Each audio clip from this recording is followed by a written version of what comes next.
I'm Jen Taylor Skinner, and this is The Electorette. After the Las Vegas shooting, I made a personal vow to do one thing every day to fight gun violence. Sometimes it's something big and sometimes it's something small. I'll donate to an organization that's dedicated to fighting gun violence, or I'll volunteer, or I'll just talk about it to my family and friends or on social media.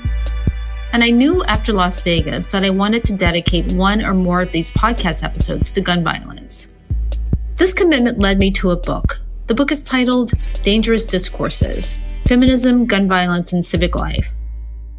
The book is a collection of essays by women and scholars who've done extensive research on gun violence from several different angles.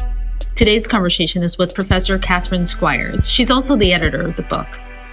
Her essay is titled Making Visible Victimhood, Bringing Intersectionality to Mass Shootings. Say Her Name, Black Women in Charleston. This essay is about the Charleston shooting at Mother Emanuel Church, where there were 9 victims total, all African American, 6 of whom were women. In our conversation, we don't spend a lot of time talking about the shooter or his motives, but we do talk about the victims. And specifically, we talk about how social movements like Say Her Name, Black Lives Matter, or even the Me Too hashtag help bring power and visibility to the stories of the victims. We also discuss how the exclusion of women of color in these movements necessitates the need to drive sub-movements. I think what I learned the most from this conversation is that whenever there's a large social movement that gains traction, we should all be very careful to notice the ways in which marginalized groups, in this case women of color, are excluded. So let's begin. Here is my conversation with Professor Catherine Squires. Professor Catherine Squires, welcome to the podcast. Thanks for having me. In your essay, you open with a scene from the Charleston shooting at Mother Emanuel Church. And there was a period following the shooting during which the police withheld the names of the victims. But there was a plea on social media, on Twitter actually, from an activist, that the names of the victims be released so that their names could be associated with the Say Her Name movement and the Black Lives Matter movement. What was the significance of making that connection?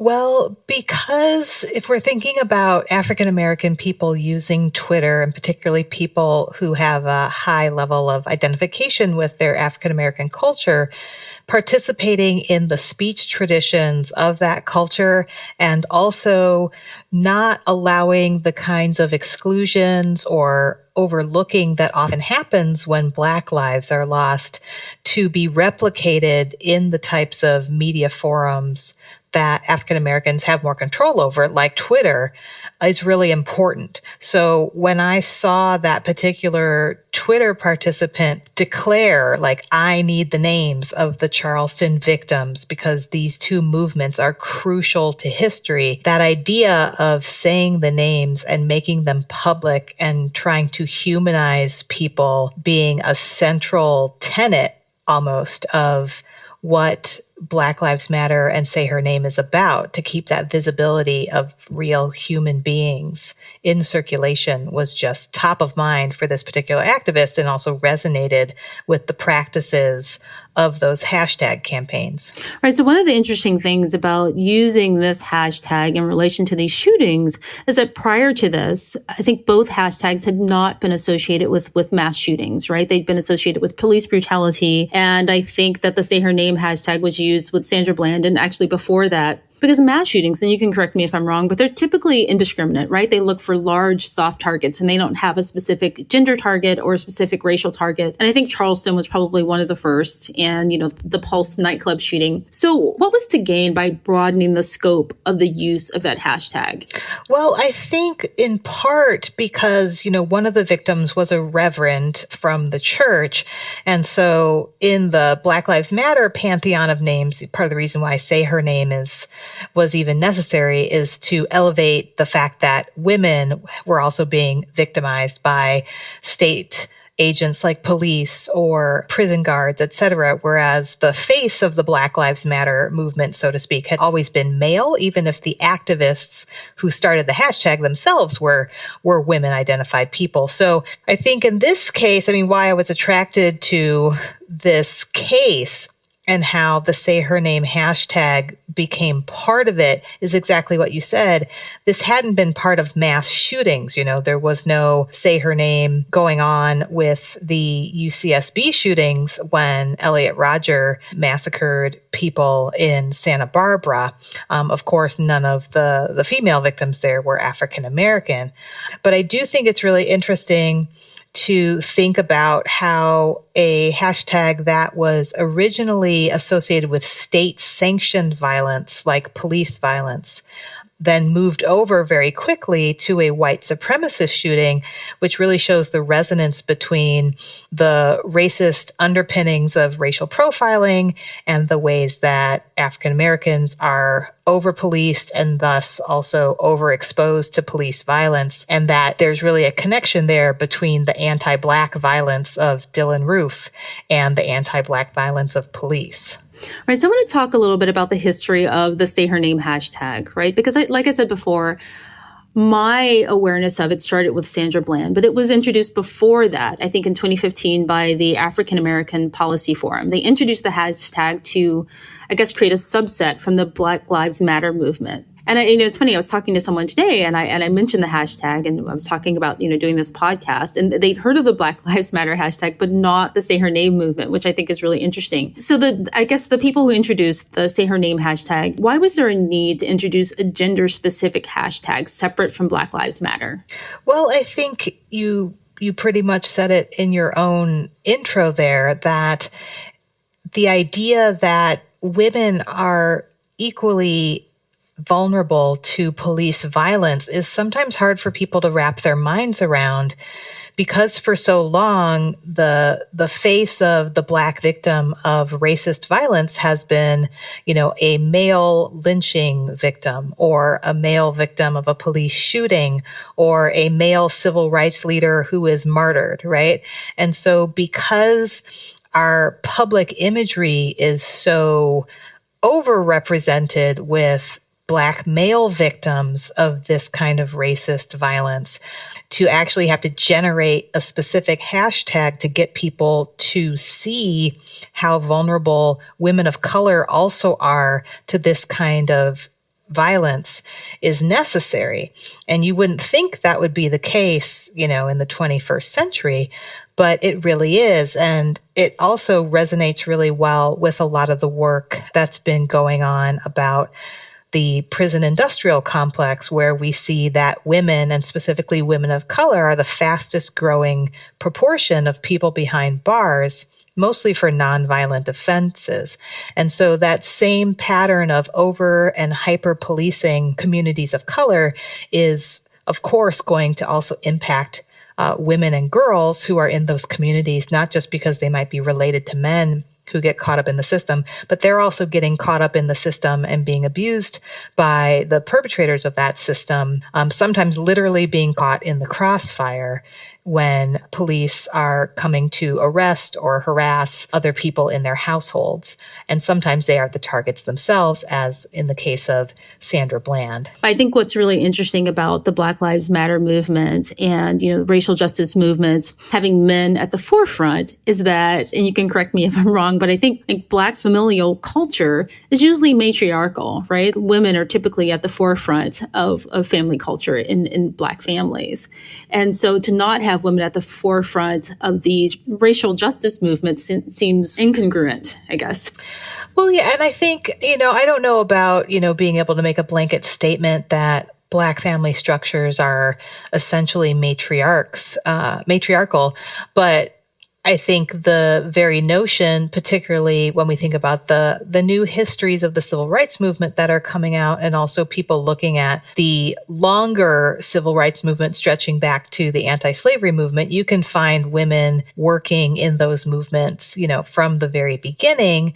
And then those strategic assessments about, who's going to actually even be taken seriously as a leader, that kind of discussion has gone on for centuries. And so I think it's really interesting with the Black Lives Matter movement that the women who were responsible for creating that hashtag, Alicia Garza, Opal Tometi, and Patrisse Cullors, have been very active, and other people have allied themselves with them in this matter to say, look, it is women and queer people and others who have taken up this fight and who have used their creative and strategic energy to make sure that these victims of police violence are not forgotten and that we start having a different conversation about not only what's going on in terms of oppression against Black people, but also how we actually respond to that oppression,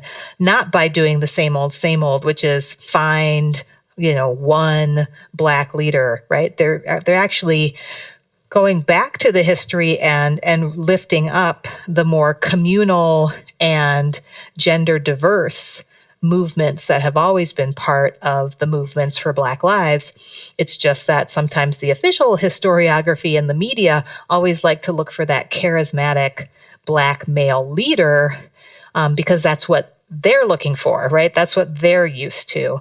And so they've been very clear. And I think others like Kimberly Crenshaw, who started with the African American Policy Forum, the Say Her Name hashtag, they've been very clear that having suppressed or hidden women's work in the past was actually a detriment to the movement and also meant that certain issues did not get resolved or addressed, or we actually literally could not see problems that were emerging when we didn't include gender in the frame. So I think for the most part, it's that really pushing for intersectionality, not just as we need to have X number of women present at the leadership table, which of course we do, but also that we actually use the tools from Black feminism to actually analyze what's happening and to be able to anticipate what are some other problems that are involved or that overlap with police violence that we're not thinking about if we only have the lens trained on Black males. Right. So, you mentioned that the exclusion of gender and sexuality in the analysis of racism can lead to blind spots and problems. What are some examples of that? Well, for example, if you're thinking about the achievement gap, the so-called achievement gap, and a lot of folks have looked at the ways that, Black male students are the most behind, so to speak, or the ones that show the greatest gap between themselves and their white peers. If you don't include both genders in that analysis, then you're going to miss a lot of what's going on in terms of what's happening with the over-policing of Black girls at schools, et cetera. I think it's also important to think about this in terms of when people are looking at the issue of violence, right? When people look at the issue of sexual violence, for example, a lot of folks have talked about this, that one of the problems in the 1980s and the 90s is when more mainstream feminist groups were looking at trying to get sexual assault taken more seriously by the police, et cetera, and domestic violence and things like this. They look to the police as a solution for this. So making it easier for people to call the police, making it easier for police to gain access to people's homes, et cetera, to protect victims. But what they didn't anticipate, because they weren't thinking about the lens of how race and gender intersect with policing, is that the types of neighborhoods and the types of couples who were going to be more exposed to police, and also the way that Black women in particular are perceived as being, sort of stronger than white women and also more quick to be violent than white women, that actually domestic violence policing might lead to more women who were actually victims of domestic violence in communities of color with being over-policed themselves and being targets for arrest. So when you start to try to look at a problem from the vantage point that takes into account race and gender, or race and gender and class, or sexuality and race, then you start to see some of the other unanticipated outcomes that only using one line of identification would get you. Right. You know, I was actually thinking about this in the context of, and this is a bit of an aside because I know you didn't write about the Me Too hashtag that was, recently trending. But, I'm Black and I've also been the target of sexual harassment. And so I was a bit torn when I saw the Me Too hashtag trending on Twitter or just on social media generally, and whether to use it or not, because it's really similar in that, the Me Too hashtag, when I saw it, I thought about it in a broader context of sexual harassment and sexual assault, not necessarily aligning with my own experience, because I think that when you experience a lot of these things as a Black woman, it doesn't often align with what women, non-women of color experience. Right. And so, that I guess that begs the question is, do we need a subtag or like a sub movement for all of these major movements? Is it important to call out the Black woman's experience with sexual harassment and sexual assault with something like Me Too? I think so. And if only in the sense that complicating the conversation a little bit without taking away the necessity of the critique, right? So the question needs to be raised, right? Yes, we're glad that these very high profile men are finally being called to account for their illegal and disgusting behavior. Then the question becomes, why is it so hard for women, particularly women of color who work in the service sector, to get anyone to believe that they are suffering this kind of harassment and worse every single day as they work in hotels or restaurants or in massage parlors or wherever they might be, right? So if we think about how these white collar and entertainment world, mostly white female stars and superstars in the technology world and superstars in Hollywood and the news, they are getting a platform very quickly for coming out and talking about their experience. But what is happening in labor laws and in immigration laws that make it really dangerous for many women whose status is much more dependent on keeping a job? It's so much more dangerous for them to report this kind of abuse that might be happening on the job with their coworkers or with their employers. So Me Too is great, but is that going to generate any kind of solidarity with women who are much more vulnerable, who really don't have the money to hire the lawyers, who are not in the kinds of jobs where you get hush payments? These are the sorts of things that we need to push our sisters who are on the Me Too hashtag to say, and then what else, right? And then what else? Right. This episode is brought to you by Shopify. Upgrade your business with Shopify, home of the #1 checkout on the planet. Shop Pay boosts conversions up to 50%, meaning fewer carts going abandoned and more sales going cha-ching. So if you're into growing your business, get a commerce platform that's ready to sell wherever your customers are. Visit Shopify.com to upgrade your selling today. This episode is brought to you by LifeLock. The new year brings new health goals and wealth goals. Protecting your identity is an important step. LifeLock monitors millions of data points per second. If your identity is stolen, LifeLock's restoration specialist will fix it, guaranteed or your money back. Resolve to make identity health and wealth part of your New Year's goals with LifeLock. Save up to 40% your first year. Visit LifeLock.com/podcast. Terms apply. So back to the motive for the Charleston shooting.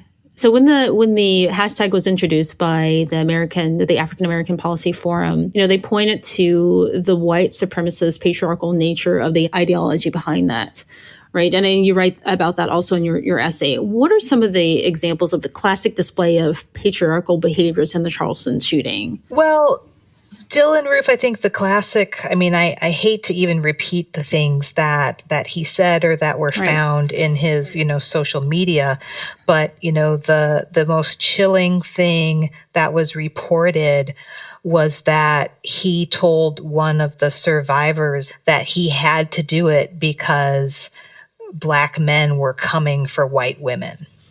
And so that really old and violent understanding of white patriarchal privilege, where white men use the defense of white women as an excuse to terrorize Black communities. The idea of white female purity being at the apex of civilization, and that white men are bound to protect that white womanhood, which of course means ensuring white purity for the next generation, because, you know, the threat of the Black male to the white female is that, quote unquote, they'll pollute the blood of the next generation. So, you know, from the era of slavery through the Ku Klux Klan, through the anti-integration resistance in the 50s and the 60s, and that continues today, that idea that, you know, Ida B. Wells famously called a threadbare lie and then almost got lynched herself back in the 1890s. It just has so much purchase in this neo-Confederate mindset, this idea that Black people's sexuality is out of control and white men are the ones who need to control it. Right. And I think someone pointed out that the logic just breaks down because most of the victims in the Charleston shooting were women. So, you know, if he, you know, his justification was to, you know, protect white women from Black men, that kind of breaks down. I'm not really sure, you know, how you can make that connection or how he made that connection. But, you know, I guess we don't want to go too deeply into his brain. Right. And I mean, I think, you know, just destroying Black bodies, whether they're male or female, right, is just, it's open season, correct? And for him, he picked a place where he could be pretty sure he'd be the only person armed, right? And also, destroying Black women means you're destroying the future mothers, you know, and sisters and aunts and grandmothers of a community as well. So we know that one of the main weapons of war is always to attack and try to degrade women. And we see that all over the world with, you know, mass rape being a weapon of war. So, you know, for people who believe in like a race war, if they believe in white supremacy and that it's really a numbers game, and if you actually, one of my colleagues is actually writing a book about white women in the neo-Nazi movement. And one of their big goals is to have as many children as possible to outbreed what they call the inferior races who are breeding too much. And so you'll see these websites and they actually weaponize their children. They say you need to have a quiver full. So they imagine their children to be arrows that they can then shoot out into society to do battle. So if you don't have a quiver full of children, then you're not a good archer.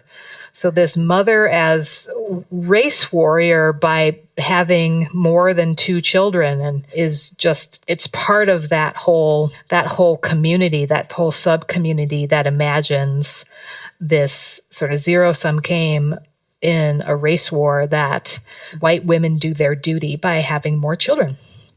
So that's a big digression, but the logic is actually there, right? That it's part of the battle is to outbreed and outlast.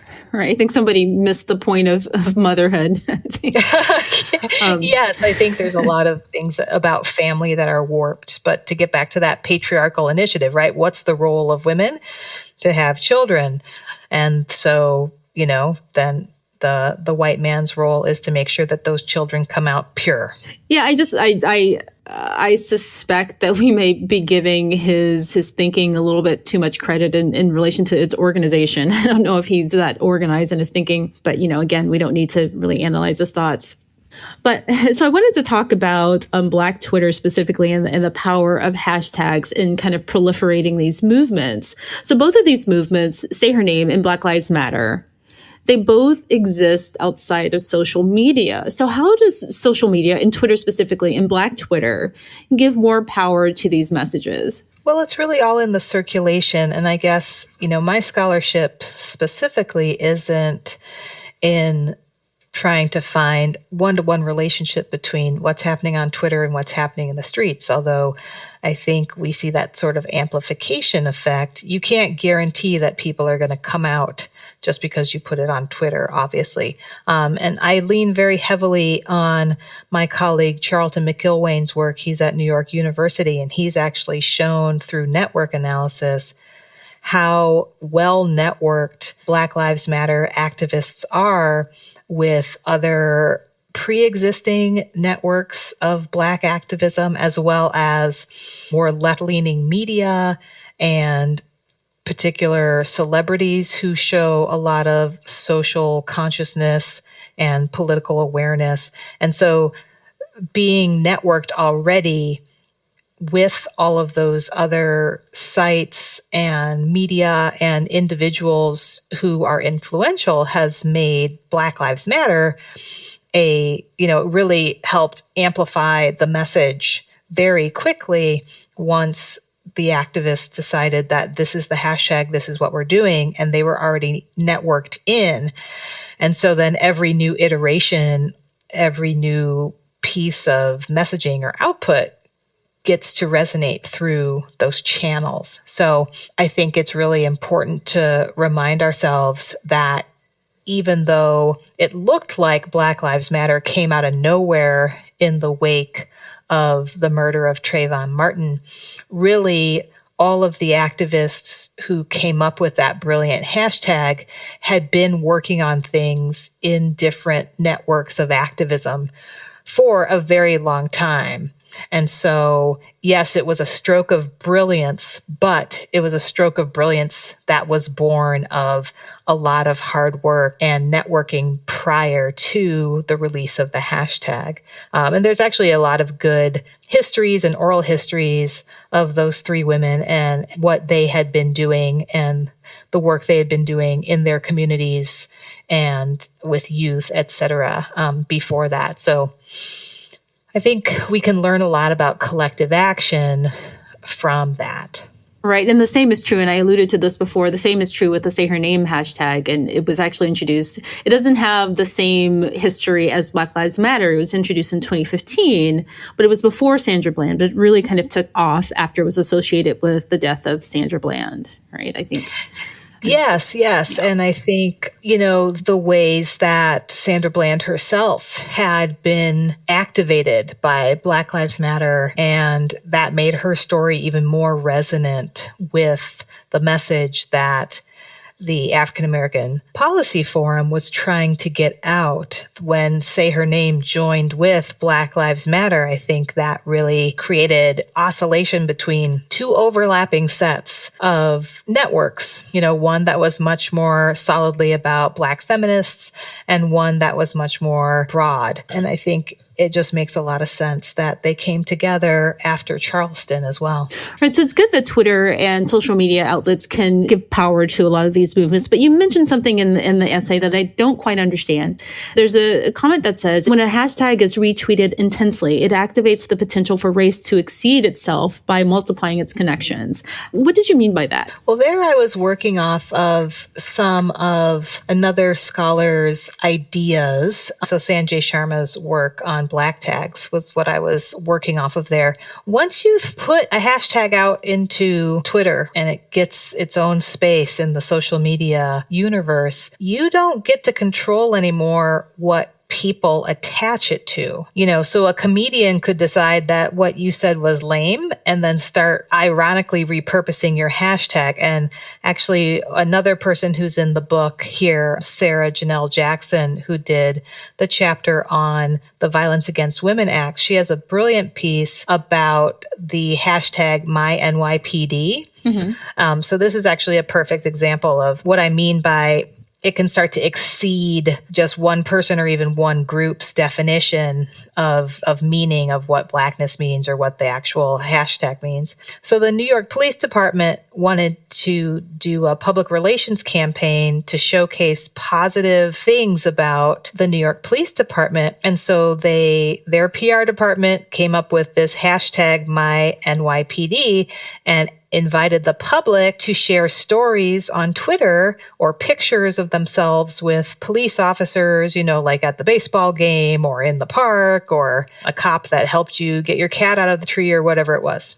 And so they thought that this was going to just generate positive anecdotes and start circulating on Twitter. Well, they didn't. I don't understand how they could not have foreseen that, especially after, Black Lives Matter and Zuccotti Park and everything else, that activists wouldn't hijack this hashtag and then use it to circulate all kinds of easily obtainable anecdotes and photos of police brutality and police disrespect. And so it just was out of control. And then it's not like they could tell Twitter to shut down, like, don't allow people to use the hashtag MyNYPD because it's not offensive. It's not, it's not using pornography. It's just MyNYPD. So it got out of control. And so,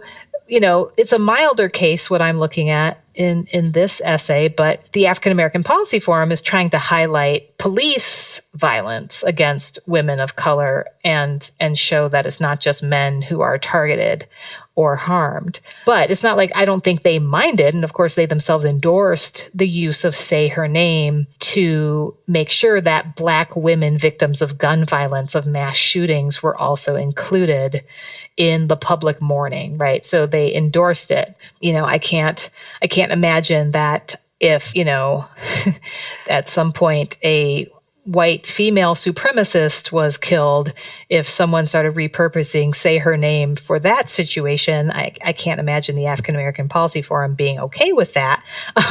But you could imagine a world in which that happens, just like you have All Lives Matter, right? And so these sorts of things, that's the risk you run when you send a hashtag out into the world, and particularly one that has a meaning that's attached to an understanding of a racial community, is that once it goes out there and people start remixing it and playing with it and attaching it to different things that have meaning for them, it starts to expand our understanding of what it means to be Black. It's no longer static. And I think that's part of what Sharma is talking about when he gets excited about the potential of a space like Black Twitter to really make the category Black much more elastic than it usually feels sort of in dominant or mainstream media, because you have this recirculation and this reverberation, and people are attaching and reattaching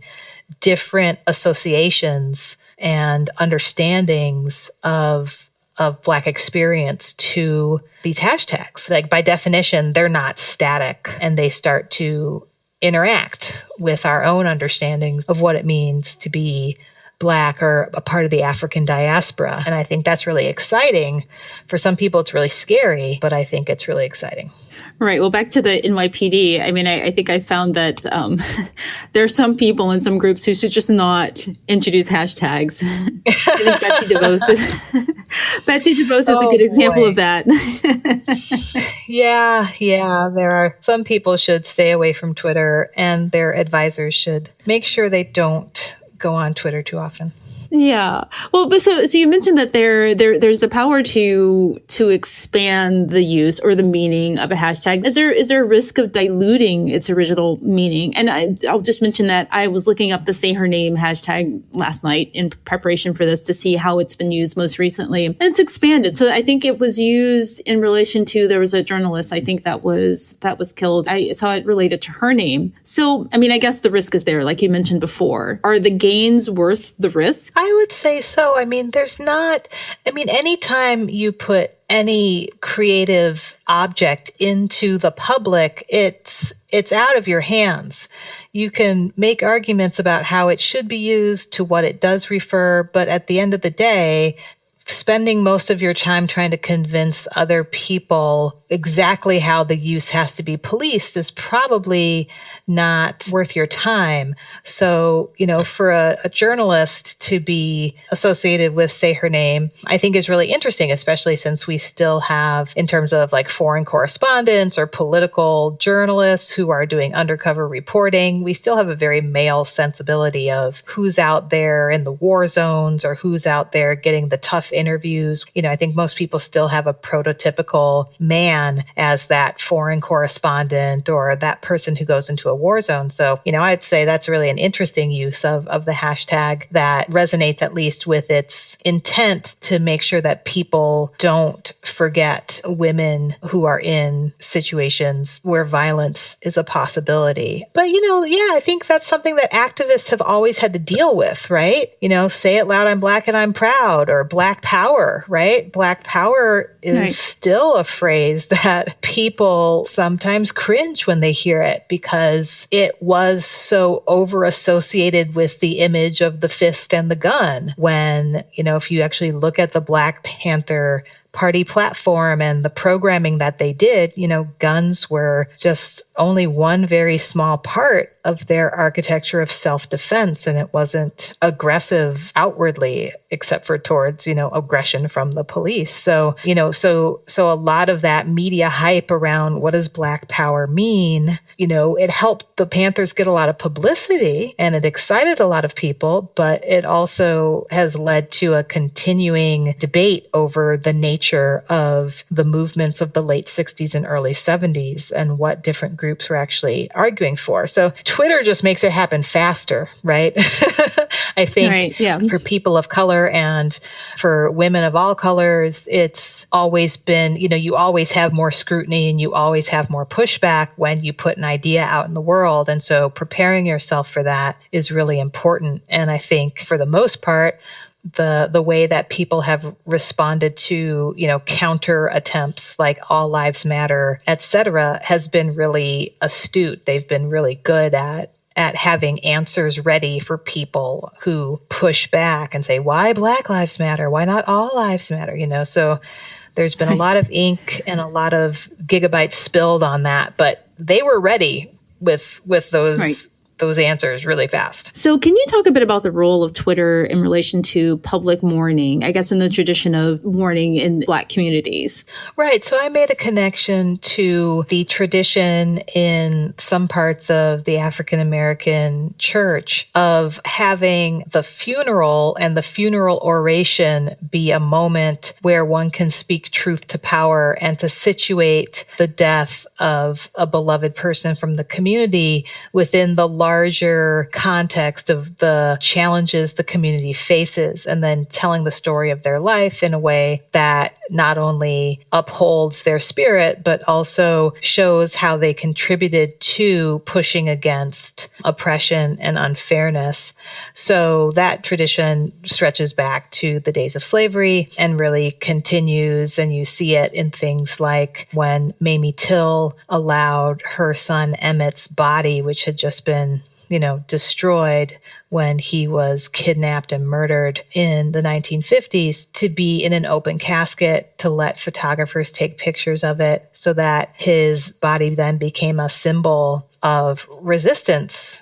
And I'm not going to feel ashamed of what happened to my son. The shameful thing is that he was murdered, and to not be afraid of that and to use the space of what some people would say is sort of funeral and should just be bound to the family to make a public statement. So I see the repetition, it's almost a ritual repetition of the names and people just retweeting the names over and over and over again in different combinations with different graphics and different associations as a part of that public mourning that becomes productive and a call to activism, not just a call to remember the individuals, but a call to think deeply about one's place in the larger movement. Right. So you end the essay talking about the case of Sierra Finkley and how Say Her Name hashtag was used in relation to her case. What happened with Sierra Finkley? Well, she is an African-American woman in Madison, Wisconsin. And like another case that other people might be familiar with in Florida, she was arrested after shooting at an abusive ex-partner who had actually been chasing her and kicked down her door. And so unlike a lot of white men who get the benefit of the doubt that they are acting in self-defense, she was charged. She was charged and she was taken to jail. So we see this happen in lots of cases. And like I said earlier, in terms of the way that people respond to domestic violence, oftentimes Black women are seen as being sort of hyper strong and often masculinized. And so they are not believed. Police don't believe them when they say they're defending themselves because of those stereotypes of African American women being aggressive and mean. And so Sierra Finkley was defending herself and her daughter when she was being stalked and chased. And this man actually was chasing her in his car and kicked down the door to her apartment. But yet and still, she was taken to jail. Yeah, that's insane. Yeah. And the same thing with the woman, I'm forgetting her name, my apologies, but in Florida, which is the state of stand your ground, right, where George Zimmerman was able to argue that he felt so endangered by a teenager with Skittles that he had to shoot him. She shot a bullet into the ceiling when her abusive ex came into her home. Right. And she was taken to jail, right, because she was seen as aggressive and threatening, and she didn't even shoot at the guy. She shot into the ceiling, and in the stand your ground state, she was not allowed to stand her ground. She was even in her own home, unlike George Zimmerman. So that double standard and the way that the stereotype of the aggressive woman of color who must be guilty of something comes into play is something that we have to be really on the lookout for. And that's also part of the Say Her Name campaign, is the ways that Black women get profiled is slightly different, but just as deadly as Black men. Right. I remember that case. And it's actually in one of the essays within the book. I think it's the Lady Killers chapter. The case where she, shoots a warning shot, actually, and it doesn't hit him. And she was given, I think, something like 20 years. And the judge threatened to give her more than 20 years. And she didn't hurt anyone. She didn't kill anyone. And I think that without movements and hashtags like Say Her Name, women like Sierra Finkley would be forgotten. I mean, she was given, in the end, quite a bit of legal support and social support. And I don't think she's actually in prison right now. But I think without those hashtags, I think that her case wouldn't have gotten the attention and the help that she needed. No, I agree. I mean, back in the day, it would have been a telephone tree, trying to find people who might be willing to write letters. But now you can, do a GoFundMe page for a lawyer. I mean, there's all sorts of things that are possible now through these networks. Professor Catherine Squires, thank you so much for talking to me today. Well, thanks for inviting me. I'm glad that you found the book, and I look forward to hearing what my other authors say when they are able to talk to you in the future.